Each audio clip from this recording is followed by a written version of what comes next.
नमस्कार दोस्तों। आज एक बहुत ज़रूरी बात आपसे करना है। बात यह है कि 27 मई को पंडित जवाहरलाल नेहरू की पुण्यतिथि थी, लेकिन एक बहुत ख़ास बात हुई है जिसे रेखांकित करना और आप तक पहुंचाना बहुत ज़रूरी है। वो बात यह है कि पिछले कई सालों में, अगर यूं कहा जाए कि लगभग एक दशक में, ऐसा पहली बार हुआ कि जवाहरलाल नेहरू की पुण्यतिथि के दिन एक खास तरह का विचार समूह, एक आईटी सेल, एक ट्रोल आर्मी, एक पूरा का पूरा कुनबा, एक तबका जो महानायकों की छवि बिगाड़ने का काम पिछले कई सालों से कर रहा था, कल वो अपने बिलों से बाहर नहीं निकला।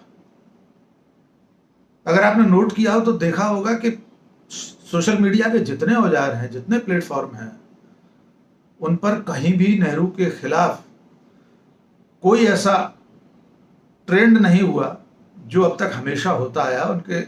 उनकी छवि बिगाड़ने वाली जो पोस्ट होती हैं, तमाम झूठे सच्चे किस्से फैलाए जाते रहे हैं, वे इस दफा नहीं फैलाए जा सके। और इसके पीछे की वजह यह है कि उनका झूठ अब बेनकाब हो चुका है। हम और आप जानते हैं कि गांधी और नेहरू दुनिया के दो ऐसे महानायक हैं जिनकी छवि को विकृत करने की सबसे ज्यादा कोशिशें हुई हैं। शायद ही दुनिया में ऐसे और कोई महानायक हों जिनके बारे में इतने सारे झूठ गढ़े गए हों। लेकिन जब पिछले 5-6 सालों में ऐसे लोगों ने, खासतौर से स्वतंत्र चेता लोगों ने, जो लेखक, कवि, पत्रकार, प्रोफेसर, सभी तबके के लोग, जिन्होंने इस झूठ के खिलाफ लड़ाई लड़ी, उन्हें लगा कि नहीं, इतने सालों से जो नेहरू गांधी के खिलाफ झूठ फैलाया जा रहा है, उसके खिलाफ आवाज उठाना जरूरी है। और इसी का नतीजा है कि इस दफा की 27 मई एक भी ट्रेंड ट्विटर पर नहीं दिखा नेहरू के खिलाफ। इसके उलट उनके बारे में जो झूठ फैलाए गए थे पिछले 8-10 सालों में कि वे मुसलमान थे, उनके कपड़े पेरिस धुलने जाते थे, और बहुत सारी लंबी फहरिस्त है जिनमें से 100 के 100 झूठे किस्से हैं, एक भी प्रामाणिक बात नहीं है।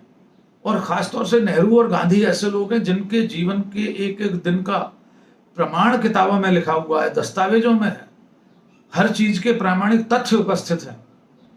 और जब आप जैसे लोगों ने सत्यान्वेषण करके उनके झूठ को बेनकाब किया, तो आज सच सिर तान कर खड़ा है। और नेहरू अपनी बेदाग छवि के साथ अपनी पुण्यतिथि पर उनके कीचड़ से बच गए कल। इसलिए मुझे आप सबको मुबारकबाद देना है, आपको शुक्रिया कहना है, आपको सैल्यूट करना है कि आप सच के साथ खड़े रहे और झूठ के मुंह पर ताला लग गया है। हमें देखना होगा कि आने वाले समय में 2 अक्टूबर को गांधी जयंती के दिन या 30 जनवरी को गांधी जी की शहादत के दिन फिर इनके झूठ के खिलाफ हम कैसे खड़े होते हैं, इसकी हमेशा तैयारी रखिए। जब भी कोई झूठ पेश किया जाए आपके सामने, उसका तार्किक तथ्यात्मक खंडन कीजिए। ये लड़ाई कोई राजनीतिक लड़ाई नहीं है, ये एक सामाजिक लड़ाई है। हमारी जिम्मेदारी है, एक सच्चे भारतीय के नाते, हमें किसी के भी झूठ के खिलाफ सच को खड़ा करना है। तो आज बस इतना ही। बहुत बहुत शुक्रिया।